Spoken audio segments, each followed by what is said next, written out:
Hi, this is Wiley Sharp with Denison Yachting, and I want to give you 5 tips today on what I look for when previewing a catamaran to see if it's been well maintained or not. The first thing I do is when I approach the boat, I look to see if the bottom is clean and if the hulls are nicely waxed. If the bottom's filled with growth or not clean, that usually indicates that the owner's letting maintenance slip. And that's one of the first things I notice. Same thing if the hulls are in dire need of waxing or compounded waxing, it kind of makes me ask the question, what else has he deferred? Once I step on board the boat, usually on most catamarans, the engine compartments are in the cockpit or in the sterns, so I'll start there.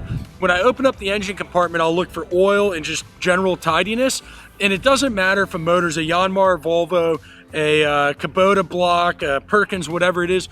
All these motors in a marine environment will get surface rust over time. It's really not that big of a deal provided the owner's on top of it, which just, you take a wire brush, you clean it off, and you spray it with some new rust inhibiting paint.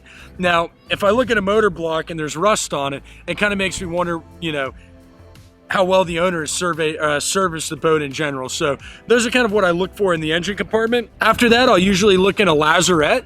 And if the lazarette's nice and organized, then that tells me the owner's probably organized with the way he maintains the boat.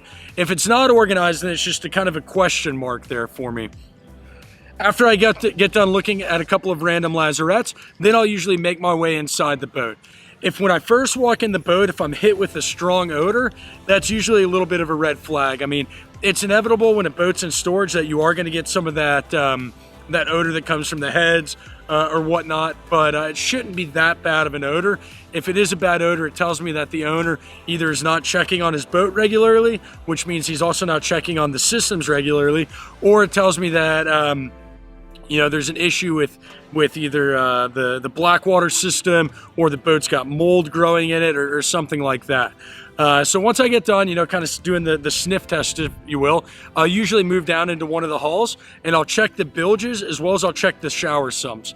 If the bilges are clean, that's usually a very good indication that the boat's been well maintained, as well as you can kind of look and see what the through hulls are like. I mean, in a saltwater environment, it's not uncommon to have corrosion develop on through hull fittings, but if the owner's taking the time to keep the fittings clean, that usually means he's taking time to maintain the boat properly. So those are 5 items I always look for when I go on a boat to qualify it as either being a well-maintained boat or not such a well-maintained boat.